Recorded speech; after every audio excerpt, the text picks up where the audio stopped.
Hello dear students, how are you all welcome to Tejamma YouTube channel.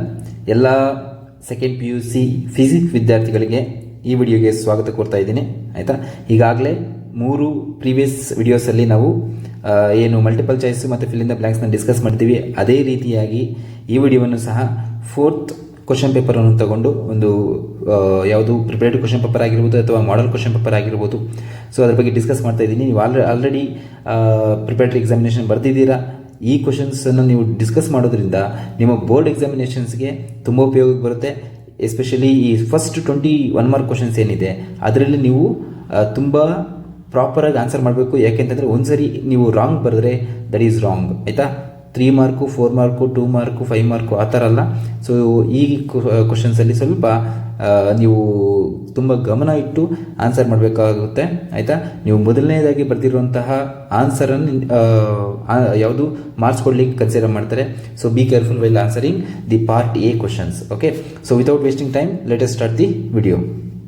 ಈಗ ಮೊದಲನೇದಾಗಿ ನಾನು ತುಂಬ ಸರಿ ಹೇಳಿದ್ದೀನಿ, ಜನರಲ್ ಇನ್ಸ್ಟ್ರಕ್ಷನ್ಸ್ನ ಪ್ರಾಪರಾಗಿ ಓದ್ಕೊಳ್ಳಿ. ಆಯಿತಾ, ನೆಕ್ಸ್ಟ್ ಫಸ್ಟ್ ಕ್ವಶನ್ಗೆ ಬಂದರೆ ಇಲ್ಲಿ the force per unit positive charge is known as. ಆಯಿತಾ, ಇಲ್ಲಿ ಎಲೆಕ್ಟ್ರಿಕ್ ಕರೆಂಟ್ ಇದೆ, ಎಲೆಕ್ಟ್ರಿಕ್ ಪೊಟೆನ್ಷಿಯಲ್ ಇದೆ, ಎಲೆಕ್ಟ್ರಿಕ್ ಫೀಲ್ಡ್ ಇದೆ, ನೆಕ್ಸ್ಟು ಎಲೆಕ್ಟ್ರಿಕ್ ಸ್ಪೇಸ್ ಇದೆ. ಒಂದೊಂದ್ರ ಬಗ್ಗೆ ಡಿಸ್ಕಸ್ ಮಾಡೋಣ. ಯಾಕೆಂದರೆ ಈ electric current, electric potential, electric field ಮತ್ತು ಎಲೆಕ್ಟ್ರಿಕ್ ಸ್ಪೇಸ್ ಬಗ್ಗೆ ಬೇರೆ ಥರನಾದಂತಹ ಒಂದು ಕ್ವಶನ್ಸ್ ಕೊಟ್ಟರೆ ಹೇಗೆ ಆನ್ಸರ್ ಮಾಡೋದು. ಈಗ ಎಲೆಕ್ಟ್ರಿಕ್ ಕರೆಂಟ್ ಕನ್ಸಿಡರ್ ಮಾಡೋಣ first of all. So if you consider electric current, first one, current ಯಾವ ರೀತಿ ಡಿಫೈನ್ ಮಾಡ್ತೀವಿ? The net flow of charge ಅಂತ ಕನ್ಸಿಡರ್ ಮಾಡ್ತೀವಿ. ಆಯಿತಾ, ಯಾವುದೇ ಒಂದು ಕಂಡಕ್ಟರಲ್ಲಿ, let me consider a conductor. ಈ ಕಂಡಕ್ಟರ್ಗೆ 2 ಟರ್ಮಿನಲ್ಸ್ಗೆ ನಾನು ಏನು ಮಾಡ್ತೀನಿ, ಒಂದು ಬ್ಯಾಟ್ರಿ ಕನೆಕ್ಟ್ ಮಾಡ್ತೀನಿ. ಆಗ ಏನಾಗುತ್ತೆ, the charges flows from negative terminal to positive terminal. ಆಯಿತಾ, ಈಗ let me consider electrons which are moving from negative to terminal, negative terminal to positive terminal. But current direction positive terminal ಮತ್ತು positive terminal to negative terminal consider ಮಾಡ್ತೀವಿ. So this is the definition ಅಥವಾ formula for current, net flow of charge in one particular direction ಅಂತ consider ಮಾಡ್ತೀವಿ. Next coming to the second option, ಯಾವುದು? Electric potential.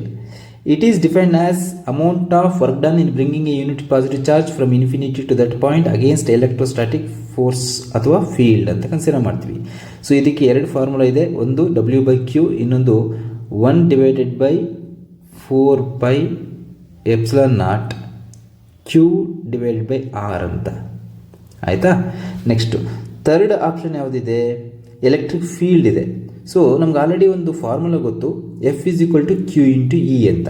So ಇದರ ಪ್ರಕಾರ ಬರೆದ್ರೆ ನಿಮಗೆ electric ಫೀಲ್ಡ್ಗೆ E = F/Q ಅಂತ ಬರುತ್ತೆ.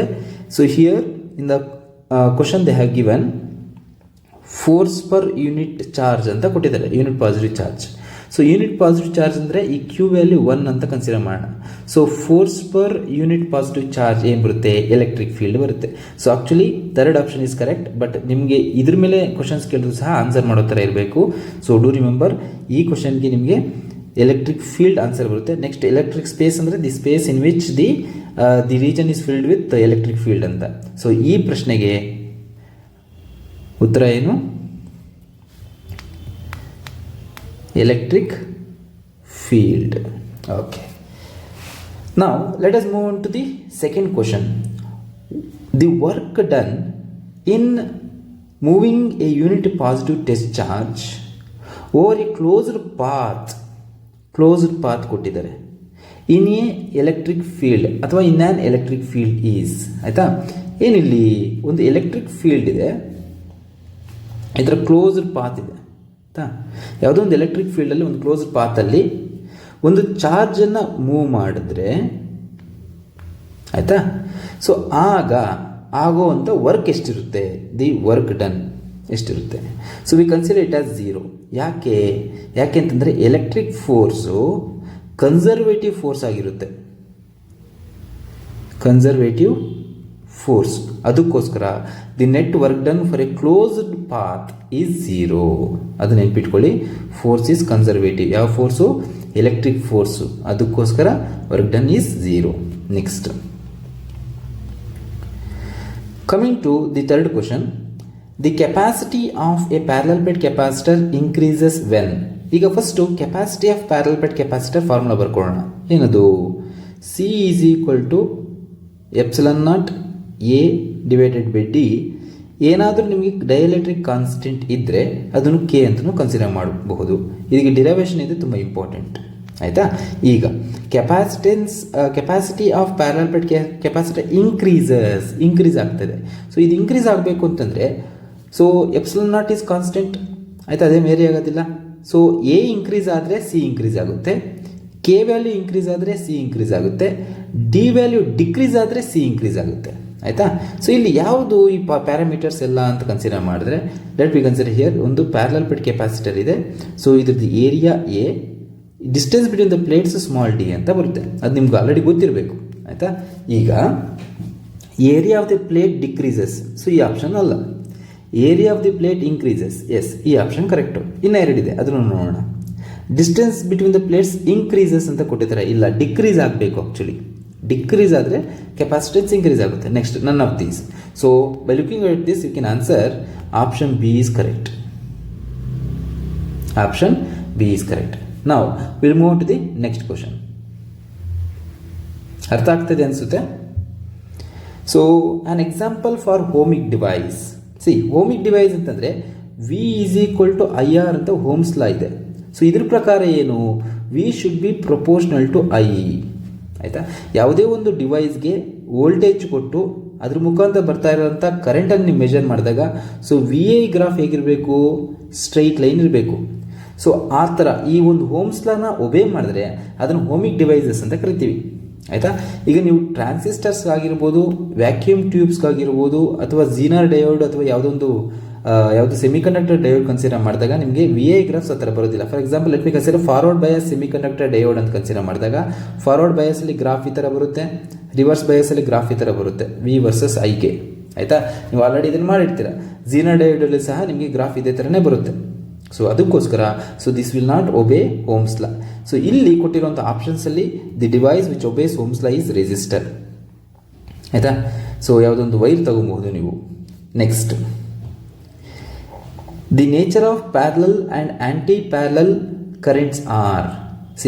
Parallel currents repel, anti parallel currents attract. Parallel currents attract, anti parallel currents repel. Next, both currents attract, both currents repel. ಈ ಒಂದು ಪ್ರಶ್ನೆ ಎಲ್ಲಿಂದ ಬಂತು ಅಂತಂದರೆ, ನಿಮಗೆ ಮೂವಿಂಗ್ ಚಾರ್ಜಸ್ ಆ್ಯಂಡ್ ಮ್ಯಾಗ್ನೆಟಿಸಮಲ್ಲಿ 5 ಮಾರ್ಕ್ಸ್ಗೆ 2 ತುಂಬ ಇಂಪಾರ್ಟೆಂಟ್ ಕ್ವಶನ್ಸ್ ಇದೆ. So let me tell you those two. ಒಂದು, magnetic field due to circular current loop. ಒಂದು ಸರ್ಕ್ಯುಲರ್ ಕರೆಂಟ್ ಲೂಪ್ ಕನ್ಸಿಡರ್ ಮಾಡಿಕೊಂಡು, ಆಯಿತಾ, ಯಾವುದೋ ಒಂದು ಪರ್ಟಿಕ್ಯುಲರ್ ಪಾಯಿಂಟಲ್ಲಿ ಆಕ್ಸಿಸ್ ಮೇಲೆಗಡೆ ಮ್ಯಾಗ್ನೆಟಿಕ್ ಫೀಲ್ಡ್ ಫೈಂಡ್ ಔಟ್ ಮಾಡಲಿಕ್ಕೆ ಹೇಳ್ತಾರೆ. ಸೊ ಇಲ್ಲಿ ನೀವೇನು ಕನ್ಸಿಡರ್ ಮಾಡ್ತೀರಾ? ಎ ಅಂತ ಕನ್ಸಿಡರ್ ಮಾಡ್ತೀರಾ, radius of the loop R ಅಂತ ಕನ್ಸಿಡರ್ ಮಾಡ್ತೀರಾ, ಇದನ್ನು ಎಕ್ಸ್ ಅಂತ ಕನ್ಸಿಡರ್ ಮಾಡ್ತೀರಾ. ಓಕೆ, ಸೊ ಇಲ್ಲಿ ಮ್ಯಾಗ್ನೆಟಿಕ್ ಫೀಲ್ಡ್ ಕನ್ಸಿಡರ್ ಮಾಡಿದ್ರೆ ಮ್ಯಾಗ್ನೆಟಿಕ್ ಫೀಲ್ಡ್ ಡೈರೆಕ್ಷನ್ ಈ ಥರ ಏನೋ ಬರುತ್ತೆ, ಕ್ಲೀನಾಗಿ ಬರೀಬೇಕಾಗುತ್ತೆ. So this angle theta will be equal to this angle theta. ಅದಕ್ಕೆ ನೀವು ಡಿರೈವೇಷನ್ ಸಹ ಮಾಡ್ತೀರಾ. Okay, this one thing. Second thing, ಯಾವುದು 5 ಮಾರ್ಕ್ಸ್ಗೆ important moving charges ಮ್ಯಾಗ್ನೆಟಿಸಮಲ್ಲಿ?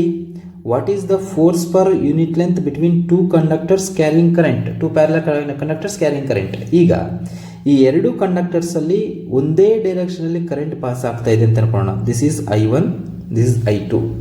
So this conductor produces magnetic field around it and that will be ಯಾವ direction ಇರುತ್ತೆ? ಈ ಡೈರೆಕ್ಷನಲ್ಲಿ. ಇದನ್ನು B1 ಅಂತ ಕನ್ಸಿಡರ್ ಮಾಡ್ತೀವಿ. So the magnetic field produced due to I2 is B2, ಈ ಪ್ಲೇಸಲ್ಲಿ ಇರುತ್ತೆ. ಈಗ according to Fleming's left hand rule, force acting on second conductor will be in this direction. So ಇದು F2 ಅಂತ ಕನ್ಸಿಡರ್ ಮಾಡೋಣ. According to Fleming's left hand rule, force acting on first one is F1. ನೀವು ಬೇಕಾದರೆ derivation open ಮಾಡಿ ನೋಡಿ, ಆಯಿತಾ? NCERT text ಬುಕ್ಕಲ್ಲಿ ಇರುತ್ತೆ. ಆಯಿತಾ? ಸೊ ಒಂದೇ ಡೈರೆಕ್ಷನಲ್ಲೇ ಏನಾದರೂ ಕರೆಂಟ್ ಪಾಸ್ ಆಗ್ತಾ ಇದ್ರೆ ದೇ ಅಟ್ರಾಕ್ಟ್. ಅಕಸ್ಮಾತ್ ಕರೆಂಟ್ ಡೈರೆಕ್ಷನ್ ಚೇಂಜ್ ಆದರೆ ದೇ ರಿಪೆಲ್ ಈಚ್ ಅದರ್ ಅಂತ ಇರುತ್ತೆ. ಸೊ ಆ ಒಂದು ಡಿರೈವೇಷನಿಂದ ಬಂದಿರುವಂಥದ್ದು. So same direction attract. ಆಯಿತಾ? ಅಂದರೆ parallel currents attract, anti parallel currents repel ಅಂತ. ಡಿರೈವೇಷನ್ ಪ್ರಾಪರಾಗಿ ಓದ್ಕೊಳ್ಳಿ, ತುಂಬ important. 5 marks derivation. Now we'll move on to the next question, 6th question. What is the net magnetic flux through a closed surface? ಒಂದು closed surface ಮುಖಾಂತರ magnetic flux ಎಷ್ಟಿರುತ್ತೆ ಇಲ್ಲಿ ನೋಡೋಣ. Let me consider a closed surface. Let me consider a closed surface. ಈ surface ಒಳಗಡೆ ಒಂದು magnet ಇಟ್ಟಿರ್ತೀನಿ, ಒಂದು ನಾರ್ತ್ ಪೋಲ್, ಸೌತ್ ಪೋಲ್. ಈಗ ನೆಟ್ ಮ್ಯಾಗ್ನೆಟಿಕ್ ಫ್ಲಕ್ಸ್ ಅಂತಂದರೆ ಮ್ಯಾಗ್ನೆಟಿಕ್ ಫ್ಲಕ್ಸ್ ಆಚೆನೇ ಹೋಗುತ್ತೆ ಮತ್ತು ಒಳಗಡೆನೂ ಬರುತ್ತೆ. ಯಾಕೆ? The magnetic field leaves the north pole and comes towards south pole. So they will form a closed loop. So ನಾರ್ತಿಂದ ಹೋಗಿರೋದು ಮತ್ತು ಸೌತ್ ಬರಲೇಬೇಕು, ಇಲ್ಲಿ ಸಹ ಬ್ರೇಕ್ಸ್ ಆಗೋದಿಲ್ಲ. They will come towards the south. ಈಗ ಎಷ್ಟು ಮ್ಯಾಗ್ನೆಟಿಕ್ ಫೀಲ್ಡ್ ಆಚೆ ಹೋಗ್ತಾ ಇದೆಯೋ ಅಷ್ಟೇ ಮ್ಯಾಗ್ನೆಟಿಕ್ ಫೀಲ್ಡ್ ಆ ಸರ್ಫೇಸನ್ನು ಎಂಟರ್ ಆಗಲೇಬೇಕು. ಇಲ್ಲ ಒಳಗಡೆನೇ ಇದೆ ಅಂತಂದರೆ ಈ ಥರ ಇದ್ಬಿಡುತ್ತೆ. So therefore the net magnetic flux through closed surface will be zero. ಅದಕ್ಕೋಸ್ಕರ ಇದಕ್ಕೊಂದು ಲಾ ಇದೆ, ಅದನ್ನು ಏನಂತ ಕರಿತೀವಿ? Gauss law in magnetism. Gauss law in magnetism. Gauss law in electrostatics ಸಹ ಇದೆ. So that is given by phi is equal to q by epsilon naught. ಅದಲ್ಲ, ಈಗ ಇದು ಗಾಸ್ ಲಾ ಇನ್ ಮ್ಯಾಗ್ನೆಟಿಸಮ್ ಏನಂತ ಹೇಳುತ್ತೆ? The net flux through a closed surface. ಯಾವ flux? The net magnetic flux through closed surface is equal to zero ಅಂತ ಬರುತ್ತೆ. ಆಯಿತಾ? ತುಂಬ ಇಂಪಾರ್ಟೆಂಟ್ ಇದು. ಆಯಿತಾ? ಗಾಸ್ ಲಾ ಇನ್ ಮ್ಯಾಗ್ನೆಟಿಸಮ್ ಇದನ್ನು ತಿಳ್ಕೊಂಡಿರಿ. Next will move to the next question. ಯಾವುದು? The magnetic flux linked with a coil of n turns of area of cross section A held with it plane parallel to the field B is. ಇದಕ್ಕೊಂದು diagram ಬರೆದ್ರೆ ಅರ್ಥ ಆಗುತ್ತೆ ನೋಡಿ. Magnetic flux linked with a coil of n turns area of cross section A held its plane parallel to magnetic field is. Actually ಇದಕ್ಕೆ zero ಅಂತ ಬರುತ್ತೆ. ಆಯಿತಾ? ನಿಮಗೆ ಆನ್ಸರ್ ಇಲ್ಲಿ ಗೊತ್ತಾಗಬೇಕು ಅಂತಂದರೆ ಸ್ಟಾರ್ಟಿಂಗಲ್ಲಿರುವಂಥ ವರ್ಡ್ಸ್ ಎಲ್ಲ ಬಿಟ್ಟು ಲಾಸ್ಟಲ್ಲೇ parallel to the magnetic field ಅಂತ ಇದೆ. Cross sectional area held parallel to magnetic field ಅಂತಂದರೆ ಇಲ್ಲೊಂದು ಏರಿಯಾ ಇದೆ. ಏನು ಏರಿಯಾ? ಯಾವುದೋ ಒಂದು ಏರಿಯಾ. ಈ ಏರಿಯಾಗೆ ಮ್ಯಾಗ್ನೆಟಿಕ್ ಫ್ಲಕ್ಸ್ ಈ ಥರ ಹೋಗ್ತಾ ಇದೆ, ಪ್ಯಾರಲಲ್ ಟು ಏರಿಯಾ. ಸೊ ಈ ಮ್ಯಾಗ್ನೆಟಿಕ್ ಫ್ಲಕ್ಸ್ ಈ ಏರಿಯಾ ಜೊತೆ ಇಂಟರಾಕ್ಟೇ ಆಗೋದಿಲ್ಲ. ಯಾಕೆ? ಇಲ್ಲಿ ಏರಿಯಾ ವೆಕ್ಟರ್ ಕನ್ಸಿಡರ್ ಮಾಡಿದೆ, ಏರಿಯಾ ವೆಕ್ಟರ್ ಈ ಡೈರೆಕ್ಷನ್ ಇರುತ್ತೆ. ಮ್ಯಾಗ್ನೆಟಿಕ್ ಫೀಲ್ಡ್ ಈ ಡೈರೆಕ್ಷನ್ ಹೋಗ್ತಾಯಿದೆ. ಆ್ಯಂಗಲ್ ಎಷ್ಟಾಯಿತು? 90 ಡಿಗ್ರಿ. ಏರಿಯಾ ವೆಕ್ಟರ್ ಮತ್ತು ಮ್ಯಾಗ್ನೆಟಿಕ್ ಫ್ಲಕ್ಸ್ ಇರುವಂಥ ಆ್ಯಂಗಲ್ ಎಷ್ಟು? 90 ಡಿಗ್ರಿ. ಇದನ್ನು ನೀವು ಫಾರ್ಮುಲಾ ಮುಖಾಂತರ ಸಹ ಹೇಳ್ಬೋದು. ಸೊ ಕ್ವಶನ್ ಏನಿದೆ? Magnetic flux phi is equal to BAN cos θ ಅಂತ ಬರುತ್ತೆ. So that is equal to BAN cos 90 ಅಂತ ಬರುತ್ತೆ. What is cos 90? Zero. So flux zero ಆಗಿಬಿಡುತ್ತೆ. ಆಯಿತಾ? ಅಕಸ್ಮಾತ್ ಮ್ಯಾಗ್ನೆಟಿಕ್ ಫ್ಲಕ್ಸ್ ಏನಾದರೂ ಪರ್ಪೆಂಡಿಕ್ಯುಲರ್ ಟು ಸರ್ಫೇಸ್ ಆದರೆ ಮ್ಯಾಕ್ಸಿಮಮ್ ಮ್ಯಾಗ್ನೆಟಿಕ್ ಫ್ಲಕ್ಸ್ ಇರುತ್ತೆ. ಪ್ಯಾರಲಲ್ ಆಗಿ ಹೋದರೆ ಆಯಿತಾ ಮ್ಯಾಗ್ನೆಟಿಕ್ ಫ್ಲಕ್ಸ್ ಝೀರೋ ಇರುತ್ತೆ. ಅದನ್ನು ತಿಳ್ಕೊಂಡಿರಿ. Next, which of the following does not use the application of eddy currents ಅಂತ. ಎಡ್ಡಿ ಕರೆಂಟ್ಸ್ ಮೇಲೆ ತುಂಬ ಸರಿ ಕ್ವಶನ್ಸ್ ಕೇಳಿದ್ದಾರೆ. ಆಯಿತಾ? ಸೊ ಅದ್ರ ಬಗ್ಗೆ ತಿಳ್ಕೊಂಡಿರಿ, ಅದ್ರ ಬಗ್ಗೆ ಥಿಯರಿ ಸಹ ಓದಬೇಕಾಗುತ್ತೆ. ಇಲ್ಲಿ ಕೊಟ್ಟಿರುವಂಥ ಅಪ್ಲಿಕೇಶನ್ಸ್ನ ನಾವು ಸ್ಟಡಿ ಮಾಡೋಣ. ಯಾವುದಾದ್ರು ಅಪ್ಲಿಕೇಶನಲ್ಲಿ ಎಡ್ಡಿ ಕರೆಂಟ್ ಸ್ಟಡಿ ಮಾಡ್ತೀವಿ. ನೋಡು, ಫಸ್ಟು ಆಪ್ಷನ್ ಏನಂತಿದೆ? ಎಲೆಕ್ಟ್ರಿಕ್ ಪವರ್ ಮೀಟರ್ಸ್ ಅಂತ ಇದೆ. ಇಲ್ಲಿ ಎಲೆಕ್ಟ್ರಿಕ್ ಪವರ್ ಮೀಟರ್ ನೋಡಿದ್ರೆ ನಾವು ಮನೆಗಳಲ್ಲಿ ಎಲ್ಲ ಕಡೆಯೂ ಸಹ ಈ ಎಲೆಕ್ಟ್ರಿಕ್ ಪವರ್ ಮೀಟರ್ಸ್ನ ಯೂಸ್ ಮಾಡ್ತೀವಿ. ಆಯಿತಾ? ಸೊ ಇಲ್ಲಿ ಪವರ್ ಕನ್ಸಂಪ್ಷನ್ ಎಷ್ಟಾಗಿದೆ ಅಂತ ಒಂದು ಮನೆಯಲ್ಲಿ ನಾವು ಚೆಕ್ ಮಾಡಿದ್ರೆ, ಸೊ ಅಲ್ಲಿ ಪವರ್ ಕನ್ಸಂಪ್ಷನ್ ಎಷ್ಟಾಗಿದೆ ಅಂತ ಕೊಡುತ್ತೆ. ಅದಾದಮೇಲೆ ಎವ್ರಿ ಮಂತ್ ಒಂದ್ಸರಿ ನಾವು ಈ ಕರೆಂಟ್ ಬಿಲ್ ಎಷ್ಟು ಬರುತ್ತೆ ಅದನ್ನು ಪೇ ಮಾಡಬೇಕು ಅಂತ ಇದರಲ್ಲಿ ಮೆಜರ್ ಮಾಡಿಬಿಟ್ಟು ಅವರು ಹೇಳ್ತಾರೆ. ಆಯಿತಾ? ಸೊ ಇದರಲ್ಲಿ ಇರುವಂಥ ಡೇಟಾ ತೊಗೊಂಡು ಅವರು ಹೇಳ್ತಾರೆ ಇಷ್ಟು ಕರೆಂಟ್ ಬಿಲ್ ಪೇ ಮಾಡಬೇಕು ಅಂತ. ಸೊ ಈ ಒಂದು ಕೇಸಲ್ಲಿ ಸಹ ನಾವು ಎಡ್ಡಿ ಕರೆಂಟ್ನ ಯೂಸ್ ಮಾಡ್ತೀವಿ. ಇದನ್ನು ನಾವು ಎಲೆಕ್ಟ್ರಿಕ್ ಪವರ್ ಮೀಟರ್ ಅಂತ ಕರಿತೀವಿ. ಓಕೆ, ಇದಿರಲಿ. Next, coming to the second one. ಯಾವುದು? ಇಂಡಕ್ಷನ್ ಫರ್ನೆಸ್ ನಾವು ಆಲ್ರೆಡಿ ಓದಿರ್ತೀವಿ ಆಯಿತಾ. ಇಲ್ಲಿ ಇಂಡಕ್ಟಿವ್ ಕಾಯಿಲ್ ಥರ ಇರುತ್ತೆ. So this produces large quantity of heat. ಇಲ್ಲಿ ಸಹ ನಾವು ಏನು ಮಾಡ್ತೀವಿ, ಎಡ್ಡಿ ಕರೆಂಟ್ಸ್ ಯೂಸ್ ಮಾಡ್ತೀವಿ. ಯಾಕೆಂದರೆ that eddy currents cannot move through the wire properly. So ಅದು ಹೀಟನ್ನು ಪ್ರೊಡ್ಯೂಸ್ ಮಾಡುತ್ತೆ. ಸೊ ಇಲ್ಲಿ ಸಹ ಎಡ್ಡಿ ಕರೆಂಟ್ಸ್ನ ನಾವು ಯೂಸ್ ಮಾಡ್ತೀವಿ. ನೆಕ್ಸ್ಟ್ ಕಮಿಂಗ್ ಟು ಲಾಸ್ಟ್ ಒನ್ಗೆ, ಯಾವುದು ಮ್ಯಾಗ್ನೆಟಿಕ್ ಬ್ರೇಕ್ಸ್ ಅಂತ ಬರುತ್ತೆ ಇನ್ ಟ್ರೈನ್. ಮ್ಯಾಗ್ನೆಟಿಕ್ ಬ್ರೇಕ್ಸ್ ಇನ್ ಟ್ರೈನ್ ನಾವು ಹೋಗ್ಬಿಟ್ಟು ನಾರ್ಮಲಾಗಿ ಟ್ರೈನ್ಸ್ಗೆಲ್ಲ ಬ್ರೇಕ್ ಹಾಕೋಕ್ಕಾಗೋದಿಲ್ಲ ನಾವು ಯಾವುದರಲ್ಲಿ ಬೈಕಲ್ಲಿ ಮತ್ತು ಕಾರಲ್ಲಿ ಹಾಕಿದಾಗೆ. ಸೊ ಇಲ್ಲಿ ಎಲೆಕ್ಟ್ರಿಕ್ ಕರೆಂಟ್ನ ನಾವು ಯೂಸ್ ಮಾಡಬೇಕಾಗುತ್ತೆ. So here also we will use what is that magnetic eddy currents. ಇಲ್ಲಿ ಸಹ ಎಡ್ಡಿ ಕರೆಂಟ್ಸ್ ಯೂಸ್ ಮಾಡಿಕೊಂಡು ಮ್ಯಾಗ್ನೆಟಿಕ್ ಫೀಲ್ಡ್ ಪ್ರೊಡ್ಯೂಸ್ ಮಾಡಿ ಏನು ಮಾಡ್ತೀವಿ, ಬ್ರೇಕ್ ಹಾಕ್ತೀವಿ. So here also we will use the eddy currents. So ಇನ್ನೊಂದು ಆಪ್ಷನ್ ಯಾವುದು, ಥರ್ಡ್ ಆಪ್ಷನ್ ಇದೆ ನೋಡಿ. ಆ ಥರ್ಡ್ ಆಪ್ಷನಲ್ಲಿ ನಾವು what is that eddy currents use ಮಾಡಲ್ಲ, that is L E Ds ನಾವು ಆಲ್ರೆಡಿ ಗೊತ್ತಿರುತ್ತೆ. ಸೊ ಲೈಟ್ ಎಮಿಟಿಂಗ್ ಡಯೋಡ್ ಅಂತ ಡಿಫ್ರೆಂಟ್ ಎಲ್ ಇ ಡಿಸ್ ನಾವು ಯೂಸ್ ಮಾಡ್ತಾ ಇದ್ದೀವಿ. ಇದಂತೂ ತುಂಬ ಉಪಯೋಗ ಬರ್ತಿದೆ. ಯಾಕೆಂತಂದರೆ it consumes very less current, durability ಜಾಸ್ತಿ ಇರುತ್ತೆ, ಮತ್ತು ಏನದು ಲೈಟ್ ವೈಟ್ ಇರುತ್ತೆ, ಲೈಟನ್ನು ಸಹ ಜಾಸ್ತಿ ಎಮಿಟ್ ಮಾಡುತ್ತೆ. ತುಂಬ ಕಡೆ ನಾವು ಎಲ್ ಇ ಡಿಸ್ ಬಲ್ಬ್ಸ್ನ ನಾವು ಯೂಸ್ ಮಾಡ್ತೀವಿ. ವೆಹಿಕಲ್ಸಲ್ಲಿ ಯೂಸ್ ಮಾಡ್ಬೋದು, ಫ್ಯಾಕ್ಟ್ರೀಸಲ್ಲಿ ಯೂಸ್ ಮಾಡ್ಬೋದು, ರಿಸರ್ಚ್ ಫೀಲ್ಡಲ್ಲಿ ಯೂಸ್ ಮಾಡ್ಬೋದು, ತುಂಬ ಕಡೆ ಡೆಕೋರೇಷನ್ ವರ್ಕ್ಗೂ ಸಹ ಯೂಸ್ ಮಾಡ್ತೀವಿ. ಸೊ ಈ ಒಂದು ಎಲ್ ಇ ಡಿಯಲ್ಲಿ ಲೈಟ್ ಎಮಿಟಿಂಗ್ ಡಯೋಡಲ್ಲಿ ನಾವು ಎಡ್ಡಿ ಕರೆಂಟ್ಸ್ನ ಯೂಸ್ ಮಾಡೋದಿಲ್ಲ, ಅದನ್ನು ತಿಳ್ಕೊಳ್ಳಿ ಆಯಿತಾ. Next, in case of inductor A voltage lags the current by pi/2. Voltage leads the current by pi/3.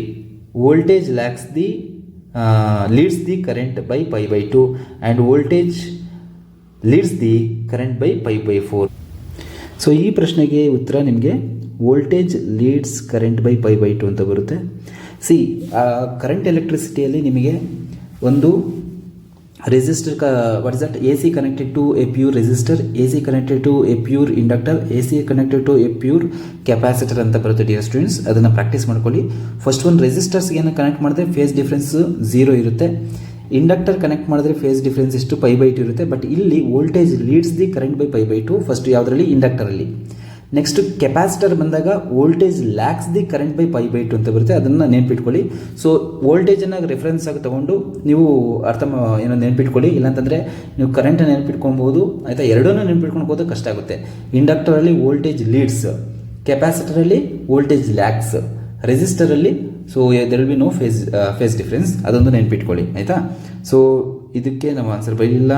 It is 0. ಇಲ್ಲಿ ಎಲ್ ಇ ಡಿ ಆಯಿತಾ, ಇಲ್ಲಿ ಸಹ it is 0. Next, what is the velocity of electromagnetic wave in free space? ಇದು C = 1/√μ0 × ε0 ಅಂತ ಬರುತ್ತೆ ಆಯಿತಾ. So dear students, ಇದನ್ನು ನಿಮಗೆ ಎಲೆಕ್ಟ್ರೋಮ್ಯಾಗ್ನೆಟಿಕ್ ವೇವ್ಸಲ್ಲಿ ನೀವು ಸ್ಟಡಿ ಮಾಡಬಹುದು ಆಯಿತಾ.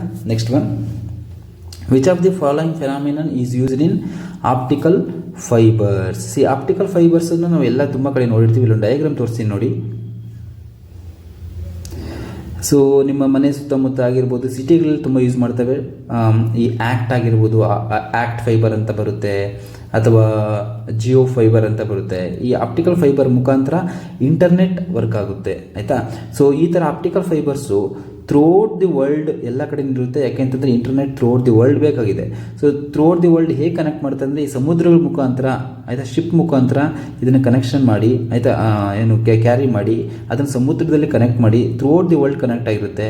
ಸೊ ಅದಕ್ಕೋಸ್ಕರ ಈ ಒಂದು ಏನು ಆಪ್ಟಿಕಲ್ ಫೈಬರ್ಸ್ದು ಕನೆಕ್ಷನ್ ಏನಿರುತ್ತೆ, ಅದು ಕೆಲವೊಂದು ದೊಡ್ಡ ದೊಡ್ಡ companies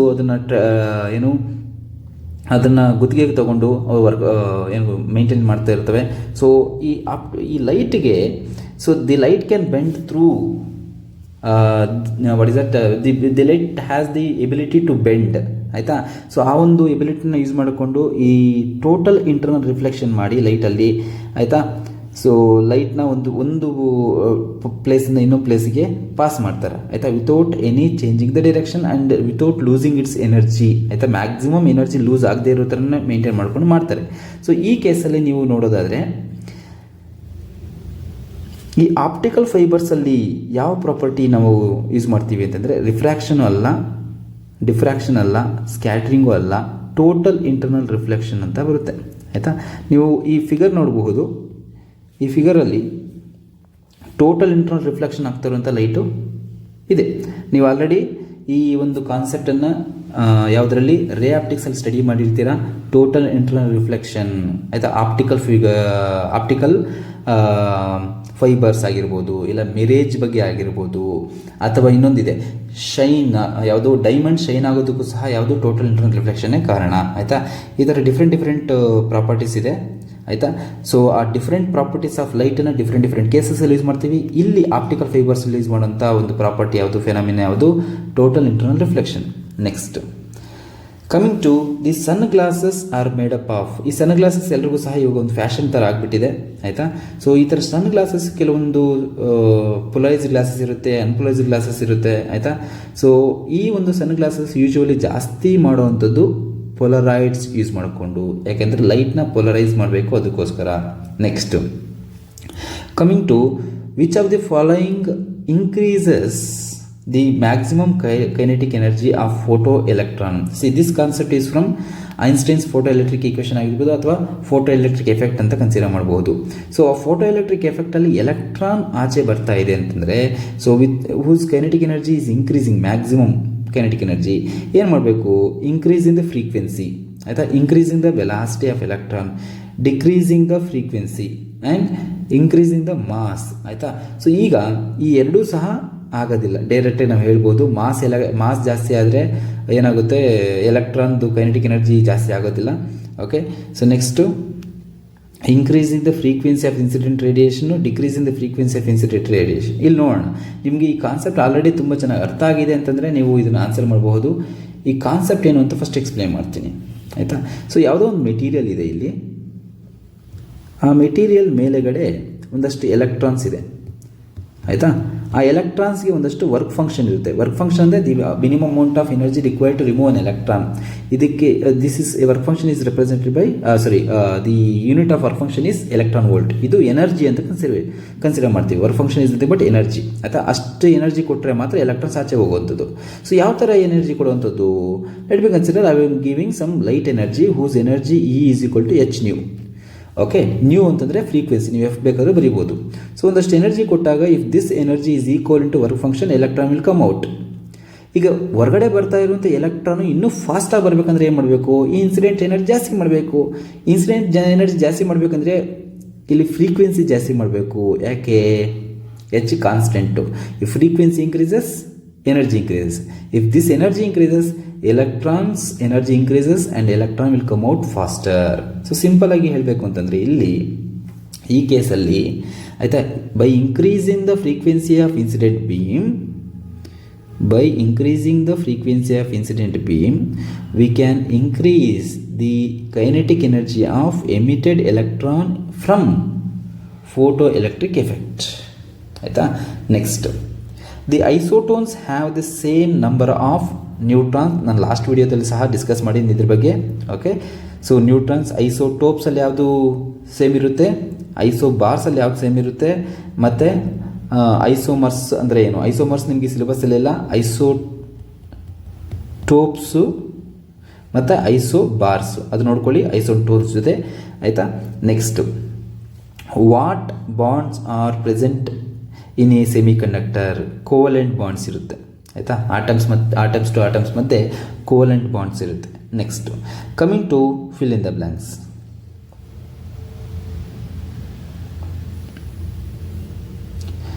fill in the blanks ನೋಡೋಣ. ಇಲ್ಲ, ಆಪ್ಷನ್ಸ್ ಏನಿದೆ, ಸಾಫ್ಟ್ ಐರನ್ ಇದೆ, phosphorus, saturated, Huygens wave theory ಅಂತ ಓದಿರ್ತೀರಾ, ಪಾಸಿಟಿವ್ ಚಾರ್ಜ್ ಇದೆ. ಓಕೆ, ನಾವು the electric field lines diverge converge. ಈಗ ಎಲೆಕ್ಟ್ರಿಕ್ ಫೀಲ್ಡ್ ಲೈನ್ಸು ಡೈವರ್ಜ್ ಯಾವುದರಿಂದ ಆಗುತ್ತೆ ಅಂದರೆ ಪಾಸಿಟಿವ್ ಚಾರ್ಜಿಂದ ಆಗುತ್ತೆ. They move away from the positive charge. And negative ಚಾರ್ಜಲ್ಲಿ ಏನಾಗುತ್ತೆ, ಕನ್ವರ್ಜ್ ಆಗುತ್ತೆ ಆಯಿತಾ. ಸೊ ದೇ ಡೈವರ್ಜ್ ಫ್ರಮ್ ಅಂತ ಕೊಟ್ಟಿರೋದ್ರಿಂದ ಪಾಸಿಟಿವ್ ಚಾರ್ಜ್. ನೀವು ಆ ವರ್ಡಿಂಗ್ಸ್ ಪ್ರಾಪರಾಗಿ ಅದೇ ಥರನೇ ಬರೀಬೇಕು, ಪಾಸಿಟಿವ್ ಚಾರ್ಜ್ ಅಂತ. Next 17th one, dash is used in the course of transformer. Soft iron ಅಂತ ಬರುತ್ತೆ, soft iron. Next the idea of secondary wavelets, waves ಬಗ್ಗೆ ಸ್ಟಡಿ ಮಾಡ್ತದಂದರೆ ಪಕ್ಕ ಇದು ಹೈಗನ್ಸ್ ಬಗ್ಗೆನೇ ಇರುತ್ತೆ, ಡೈರೆಕ್ಟಾಗಿ ನೋಡಿ ಹೇಳ್ಬೋದು. Secondary waves for the propagation of wave was first given by Huygens wave theory ಅಂತ ಬರ್ತದೆ ವೇವ್ ಆಪ್ಟಿಕ್ಸಲ್ಲಿ, ಆಯಿತಾ. Next, the binding energy per nucleon of almost all elements is constant for any nuclei, ಆಯಿತಾ. So it shows that nuclear forces are saturated. We have already studied the properties of nuclear forces. So nuclear forces are saturated ಅಂತ study ಮಾಡಿರ್ತೀವಿ, saturated ಇದನ್ನು ನೋಡ್ಕೊಳ್ಳಿ, ಆಯಿತಾ. Next, coming to the last question, that is an impurity added into silicon to produce n-type semiconductor is phosphorus. Okay dear students, this is all about this video. ಇದೇ ಥರದಾದಂಥ ಒಂದಷ್ಟು videos ನಾನು ಇನ್ನೂ ಮಾಡ್ತಾ ಇರ್ತೀನಿ. ನನ್ನ ಟಾರ್ಗೆಟ್ ಇರುವಂಥದ್ದು ಅಟ್ಲೀಸ್ಟ್ ಒಂದು 30 question papers ಮಾಡಬೇಕು ಅಂತ, ಆಯಿತಾ. ಸೊ ಆದಷ್ಟು ಕ್ವಶನ್ ಪೇಪರ್ಸ್ನ ಸಾಲ್ವ್ ಮಾಡ್ತೀನಿ. ಈ ಕ್ವಶನ್ಸ್ ಎಲ್ಲ ರೆಫರ್ ಮಾಡ್ಕೊಳ್ಳಿ, ಮತ್ತು ಈ ಕ್ವಶನ್ಸ್ನ ನಾನು ಇನ್ ಡೀಟೇಲಾಗಿ ಎಕ್ಸ್ಪ್ಲೈನ್ ಮಾಡ್ತೀನಿ. ಸೊ ದ್ಯಾಟ್ ಬೇರೆ ಥರದ ಕ್ವಶನ್ಸ್ ಕೊಟ್ಟರು ಸಹ ಈ ಒಂದು ಟಾಪಿಕ್ಸಲ್ಲಿ ನಿಮಗೆ ಆನ್ಸರ್ ಮಾಡೋ ಥರ ಇರಬೇಕು, ಅದಕ್ಕೋಸ್ಕರ. Okay, so will meet you in the next video. Till then take care, bye.